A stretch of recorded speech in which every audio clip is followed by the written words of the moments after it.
Okay, hey, what's going on? This is Afro Betty, and this is Unique.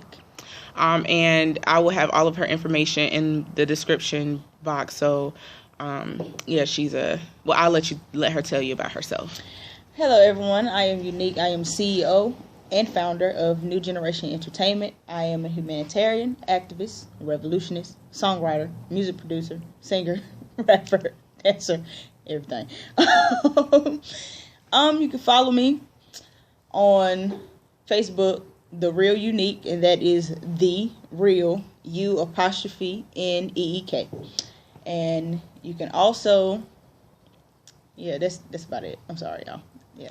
On your SoundCloud. SoundCloud. Oh, yeah, what's SoundCloud? You can get me up on SoundCloud, On SoundCloud is www.soundcloud.com/uniquely made. And that will be in the description for you so you know how to spell it. Yes. So we're going to go ahead and get into the gist of this video. As you can see, we're talking about how our best friends can turn into our worst enemies. Mm-hmm. And I have dealt with friends turning into enemies, but just recently I had a best friend turn into a worst enemy, which really came out of nowhere. So I'm still kind of processing it because it was so random and out the blue, but I'll get into that later. So what we're going to do is have Unique talk about the meaning of friendship and loyalty. Okay. What is a friend? I'll give you my definition. Friend is a person that you can have easy conversation with. I'll put it that way.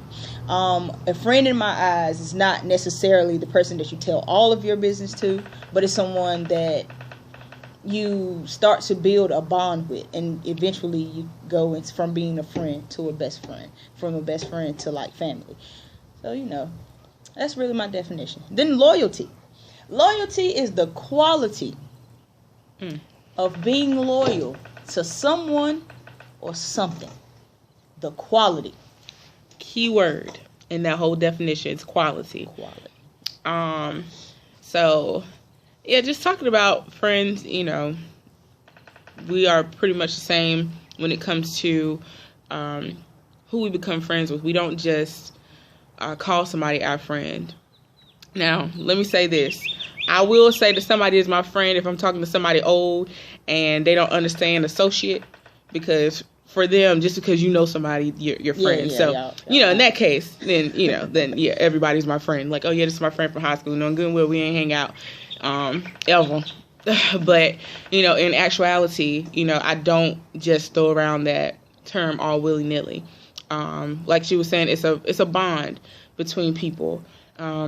And so if I'm going to call you my friend, that means that there was some trust and some loyalty built somewhere, whether it was in the beginning, in the middle, or close to the end of our relationship, but it was built at some point, which created our friendship. So, did you have anything to add?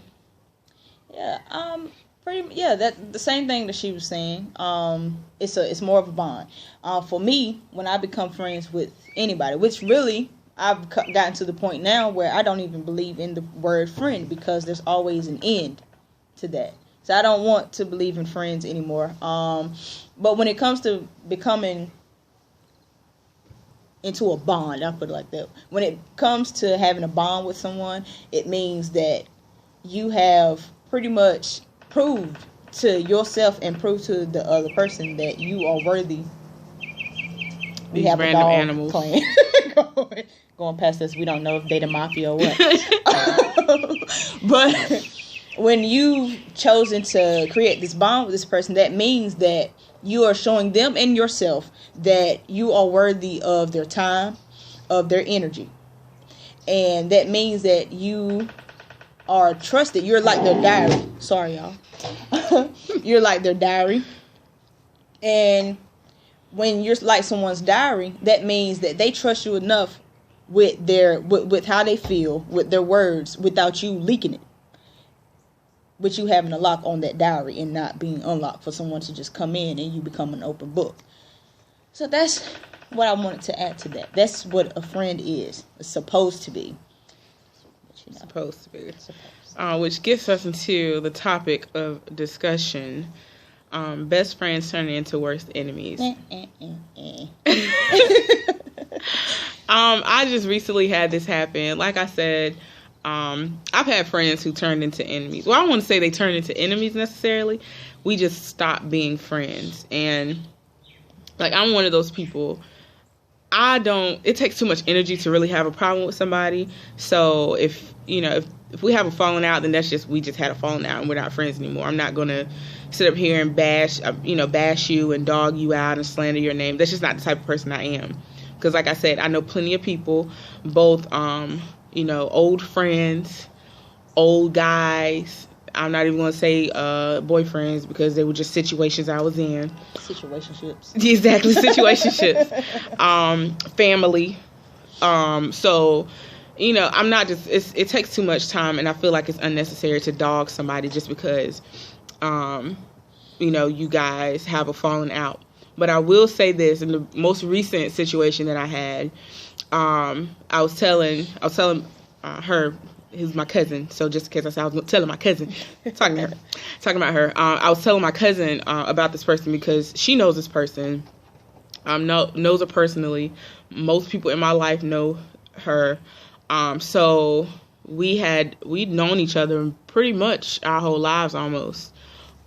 So when I was going through one of the worst seasons in my life, and just recently some people just started finding out about it, and I'm still not telling everybody every detail, but it was one of the worst seasons of my life.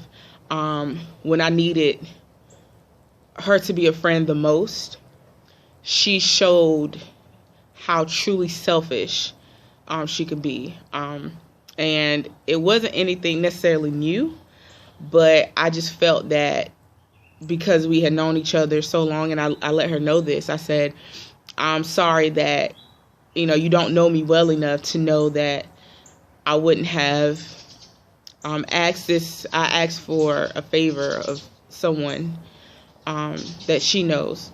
And I said that I'm sorry that that you didn't know me well enough to know that I just wouldn't have randomly asked for the help, because I'm not that type of person. Not that I'm prideful, but I'm a giver. And when you're a giver, you don't like to ask people for help all the time. You want to be able to help them.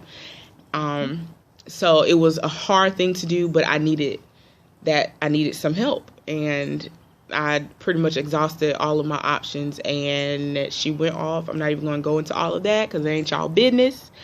But I will say that it really hurt because I was like, dang, girl, like, we've known each other pretty much our whole lives, and that's how you took it. She took it very personal. She dogged me out. From what I heard, she slandered me. She didn't say my name on social media, but she slandered my name and my character. And I was like, are you serious? To this day, I never say anything bad because I feel like it's unnecessary. And but when I say it was super random, it literally happened within like a 24-hour period. Like, it was really random. There was no talking it out. There was no trying to understand my side. I not even gonna lie, I wasn't trying to understand her side because I was in a bad season. But there was no conversation. I feel that if we were that, to me, I considered her family. So with the situation being that it was, we could have had a conversation like two mature adults, but that never happened. Now, the way she came at me in the beginning, I wasn't trying to listen to her side of to her point of view, but it wasn't that I wouldn't have. The way she came in the beginning. So I'll get a little bit more into that. I don't want to ramble on and on about this situation, but I'll let Unique talk about her experiences with friends. Well, I've had, a lot of experiences with friends that became instant enemies. One recent, actually. Two recent. Horrible. That's why I don't believe in the word friend anymore. Two recent. One was, a person after me and one of my significant others Well, that sounded so horrible. After me and my significant other split, this person was more like, like a person that I could go to talk, to get my emotions clear as far as what I was dealing with at that time. And I put my trust in her, something I don't do with everyone, because, I feel that your trust and your feelings and your energy is very sacred. And that if it's not for everyone to have, because that's something sacred. So, I put that trust in this person and talked to them about everything, and like literally everything. And they pretty much made it seem like they got where I was coming from, and they wanted to be there for me. It wasn't anything extra. They just wanted to be there. They wanted to be a part of my life. So, I'm all like, oh, okay, that's so sincere. That is so cool. Like, just, it made me feel good. Then I noticed when I went to where this person resides, because at the time they was telling me this, they were coming to me. They were coming to my residence. And when I went to their residence, I noticed a change. Which is something you have to watch with people that you call your friend, because you have some people, it's three types of friends. You have the friend that is pretty much the person that y'all are real tight when y'all are in person, but when y'all are away from each other, you're not tight. Then you have the friend that is a certain way when they're around your residence, and then when you go to their residence, their whole personality just changed. Then you have the acquaintance, the hide by. This is what I like to call it. Well, this person was more of the I come to your residence, I'm a whole different person. I'm the person that I think that you want me to be. And then when I go to my residence, I show my true colors. That's the type of person this person was. And I put a lot of trust in this person.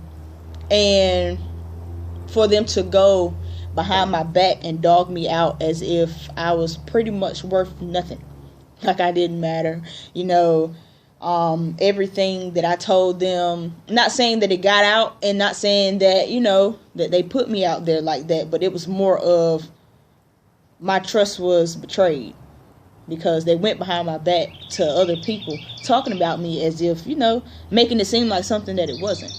So, that was one experience. And then the other experience was a friend of a long time, a whole, like, pretty much almost a lifetime. That was more of a close friend, like a best friend, like like family, like, blood couldn't make us closer. And I was at a point where, I needed the help. And I'm one of those people, I'm a giver as well, as, my cousin was saying.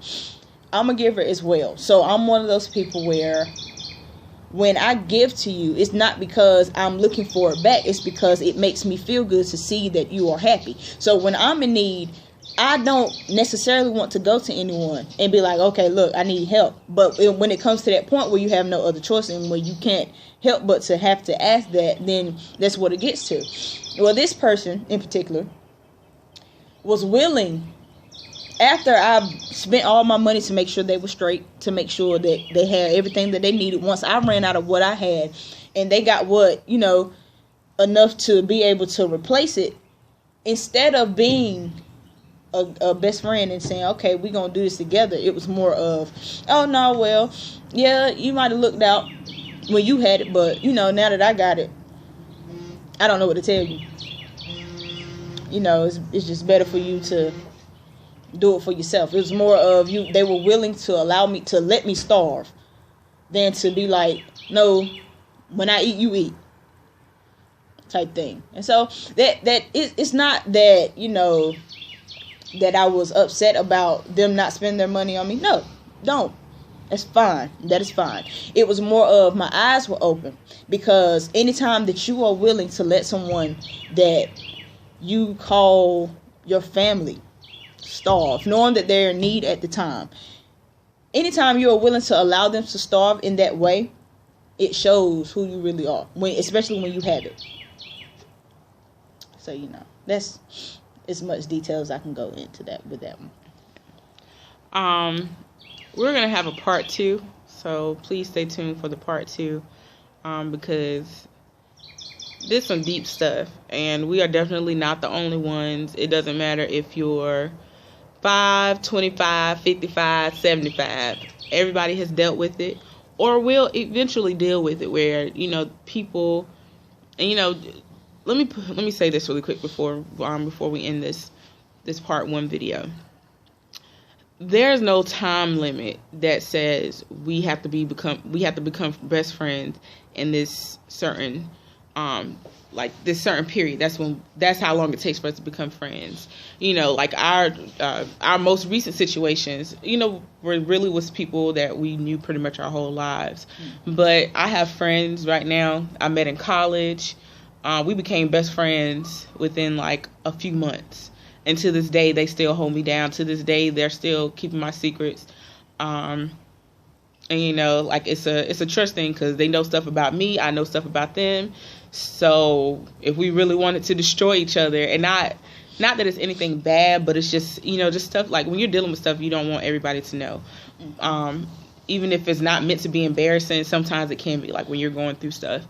But, you know, there's no time frame. So just because we're talking about friends that lasted, you know, pretty much our whole lives, which tells a lot because we ain't that old. So, nope. I know my friendship was maybe like 17, 18 years. And mine was like 12, 13 years. So, like that John hurts. So we'll get into that in part 2. Yeah. So yeah, stay tuned for part 2, and we'll talk about that. You guys be blessed, and in the words of D1, be real, be righteous, be relevant. And power to the people. Hotep.